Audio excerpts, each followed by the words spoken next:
What's up, YouTube? It's your boy, it's your homie, FuturisticMike, and I'm back with another Tyler Perry's The Oval video if you're new. Now, this is going to be the review and recap for Season 2, Episode 1, the premiere.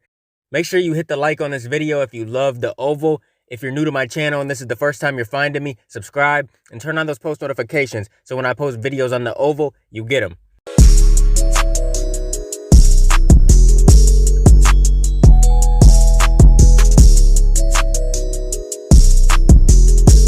Now, the title to this episode is A Little Girl Talk. Man, this was a crazy ass episode. It's been a long ass time since The Oval has been airing on TV, and it's just crazy, man. I went into this not knowing what to expect. I did watch the trailer for Season 2 of The Oval, but man, this episode was crazy. I didn't expect it to be like this, and I gotta say, I really enjoyed this episode. I'll give it an 8 out of 10 for the first episode for the premiere. Now, normally I wouldn't do this episode until like the day after or the day after that, but you know, this is The Oval season premiere. I had to get it out as soon as possible. We gotta talk about it.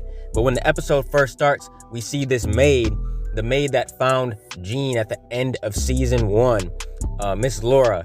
She finds Jean and she's freaking out at the beginning of this episode. She is like having a panic attack. She is literally like having a heart attack. You know, she is freaking out.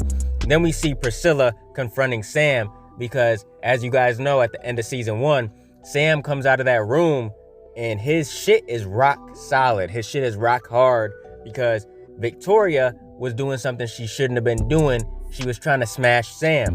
So Priscilla sees it and she gets pissed. She is like, what is going on here? You need to pull out your shit right now. You need to let me see what is going on. And Sam doesn't want to do it. He says, look, we're not doing this right here.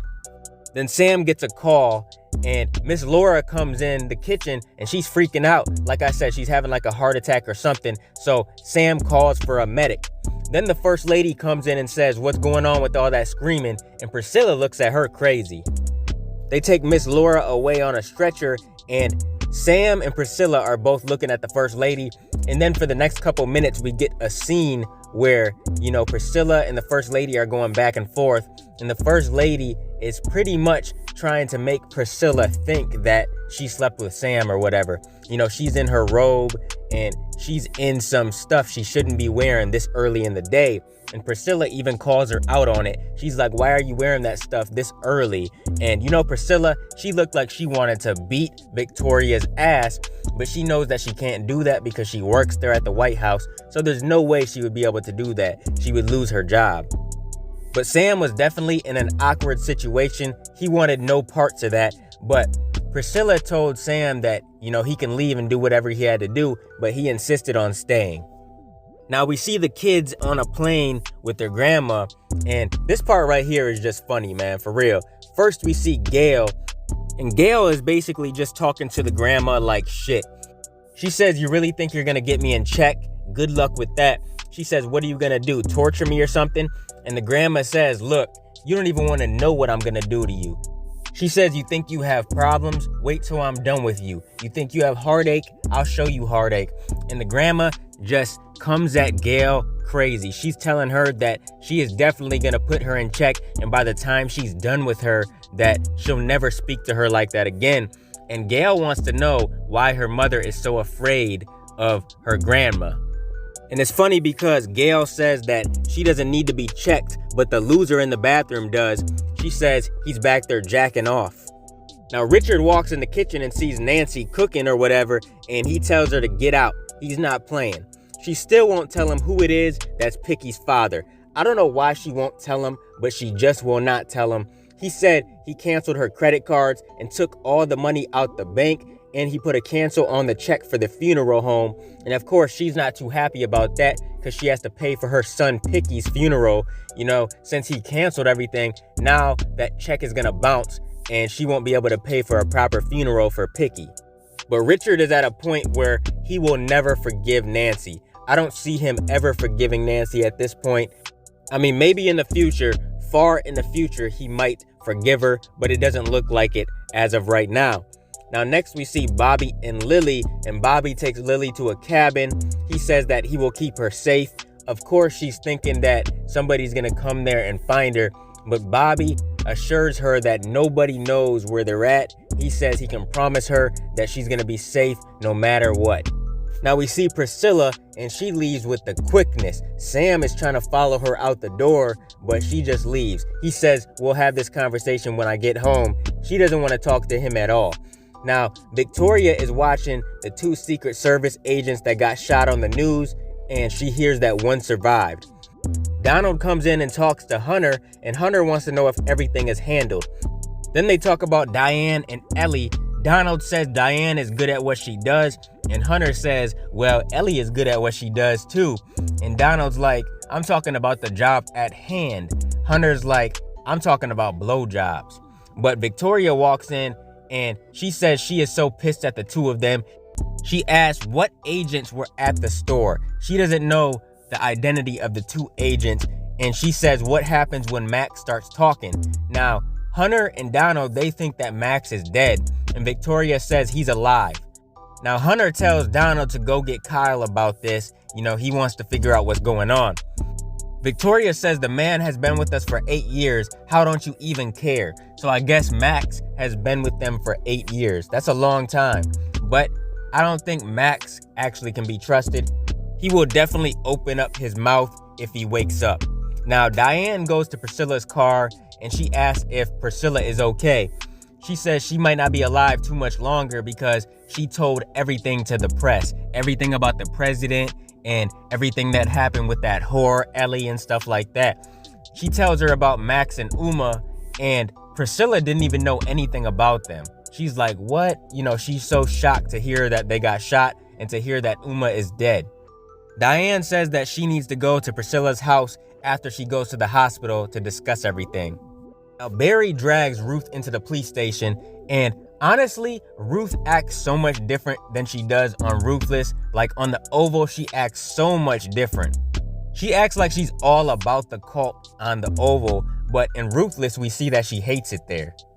Now, Barry tries to explain to the cop over and over again that Ruth took his daughter, and he says that he has custody or whatever, but Ruth keeps on saying that he dragged her there against her will and that he forced her there. He dragged her in the car and everything. So the cop tells Barry to shut up so she can explain the story. So she explains it, and the cop grabs Barry and arrests him. And then we see Ruth walk out, and I don't know if that's gonna be the last time we see Ruth or not. I doubt it, because I heard that Daikon is gonna be on this season of the Oval. Now next we see Kareem try to talk to Sharon, and she said that she doesn't want to hear it. She said she doesn't need any drama today at all. He really tries to bring up the fact that she's been tired and she's been taking bathroom breaks and stuff like that. He says that she might be pregnant, and he says that if she is and it's Barry's, he's gonna lose his mind. He doesn't know what he's gonna do. He'll become a crazy person, you know, because he's so in love with her or whatever, and he doesn't want her to be pregnant with Barry's son or daughter.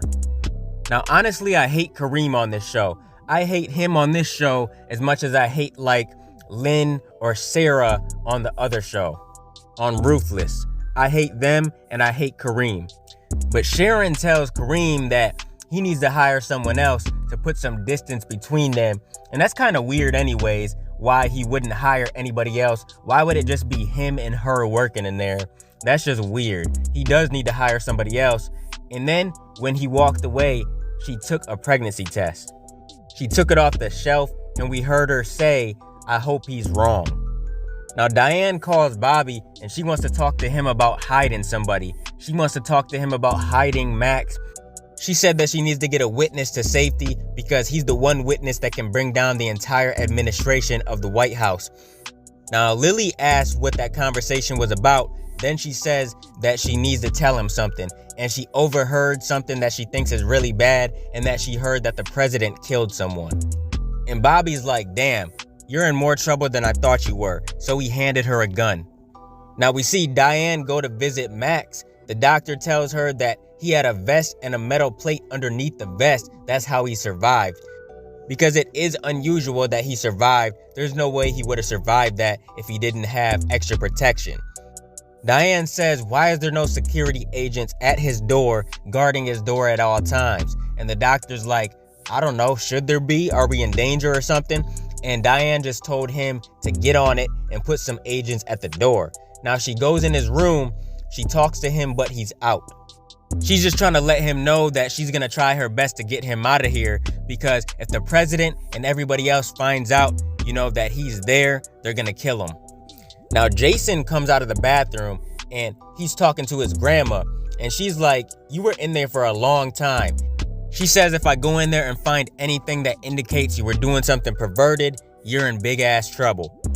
Now he says he needs to go back to the White House, back to his home. He says that he needs to clean his room, and she said, look, you don't even look the type to clean your room. You're not going back. You're gonna be put in check, and you're gonna see a therapist or a doctor or whatever that can diagnose you. She says there's definitely something wrong with you, and we're gonna get you help. He said that if she doesn't turn around the plane, he will open the emergency window and kill everyone. Then he starts telling her about how he killed the maid and she's under his bed and he has to go back and take care of it. And she's like, look, that's enough. Don't say another word. When we land, you're getting some serious help. And then Jason looks over to see if Gail's asleep, and then he charges at the grandma and he chokes her. And that's the end of the episode. This episode was crazy, man, especially the ending scene. It was definitely crazy.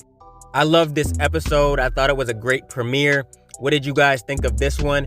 Comment your thoughts down below in the comment section. What do you think's gonna happen in the next one? Do you think Ruth will make another appearance? Comment all your thoughts down below.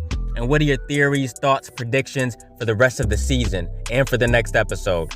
Keep supporting your boy, and I'll be continuing to bring y'all the OVO content in the future. Make sure you guys like, comment, and subscribe, and smash that notification bell so you can never miss a video. If you guys want to donate to the channel, I got links below to the PayPal and Cash App accounts. Hope you guys enjoyed the video. Let me get out of here, y'all. It's your boy FuturisticMike, and I'll talk to you on the next one. I'm out. Peace.